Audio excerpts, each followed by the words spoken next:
America first or America last? That's really what it all boils down to on Election Day in just 72 short hours. Do you want a president who puts our country's interests above all else? Or a president who has consistently sold out to the highest bidders? Do you want a commander-in-chief who has spent the vast majority of his life outside the Beltway swamp? Or an entrenched Beltway barnacle who has spent the last half-century enriching himself and his family through domestic and foreign influence peddling run amok? Joe Biden's shady wheeling and dealing are nothing new to me or to the legions who read my 2009 book, Culture of Corruption, Obama and His Team of Tax Cheats, Crooks, and Cronies.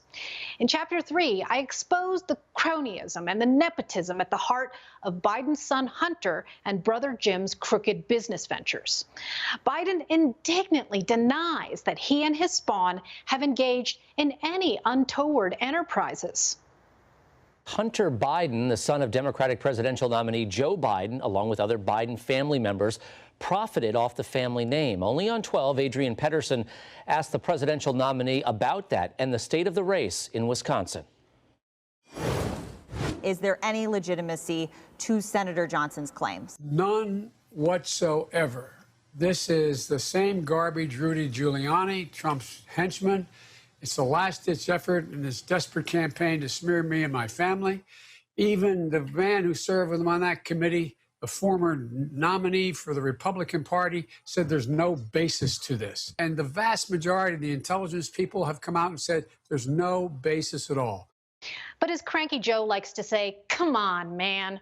The family has profited mightily from the perks of entrenched incumbency, from earmarks and sweetheart real estate deals to lucrative jobs in government and on Wall Street.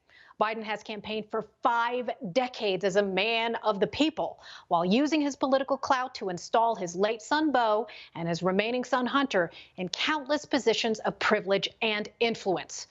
Drug-addled loser Hunter failed upward from jobs at the Clinton Commerce Department to bank-holding giant MBNA, to the Amtrak Board of Directors, to a cushy job with the U.S. Naval Reserve, all with Papa Joe's help pulling the strings. On Tuesday night's Tucker Carlson show on Fox News, Biden family business associate turned whistleblower Tony Bobulinski chronicled the many overseas jaunts that he had taken with Hunter and Jim Biden. Their agenda? Cashing in on the Beltway Biden name through sordid foreign ventures that repeatedly compromised national security. Hunter Biden and Jim Biden have a well-documented, decades-long record of business disasters.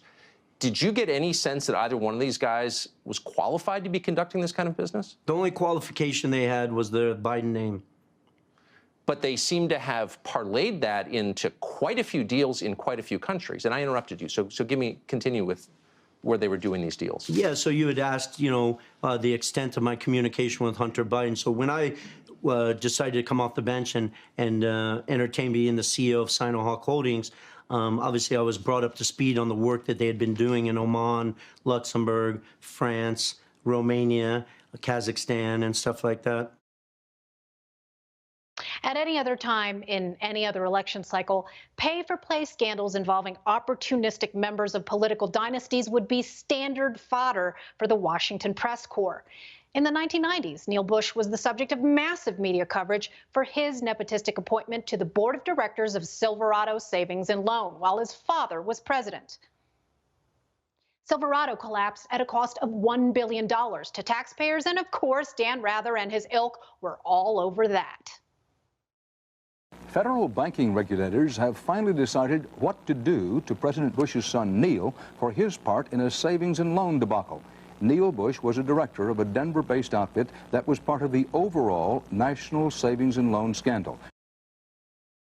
And a few years later, Tony and Hugh Rodham, remember them, Hillary Clinton's mooching brothers, were scrutinized for repeatedly attempting to profit off their family connections. Even liberal rags like the New York Times and Mother Jones reported on those scandals. Hugh had sold presidential pardons to felons for $400,000. Tony Rodham snagged a Haitian gold mining venture deal and multiple paid speeches at Chinese investor conferences. Hillary helped Tony get a job luring those Chinese investors to pour money into Clinton crony Terry McAuliffe's green tech electric car scam. Remember that one?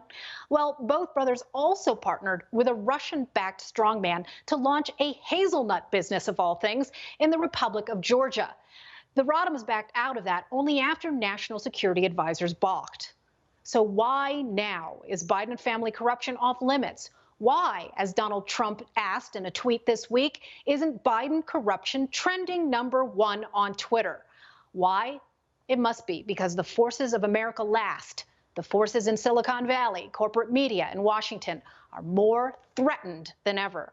Americans are sick of Beltway profiteers selling out our country and our people, and they're sick of all the D.C. crooks walking free. Lock them up. You should lock them up. Lock up the Bidens. Lock up Hillary. Lock them up. The swamp's self-enriching business as usual was profoundly disrupted in 2016. Swamp creatures aim to take it back, not by persuasion, but by force. Not by unfettered social engagement, but by tyrannical suppression. And not through the peaceful transition of power, but by agitation, resistance, and violence. The America Last mob is mobilized and activated. Are you? Newsmax TV is now America's fastest growing cable news channel. We give you the real news you need. So subscribe to our YouTube channel and give us a thumbs up. If you like this video, share it with your friends. Newsmax TV streams live on YouTube for free. Newsmax TV, real news for real people.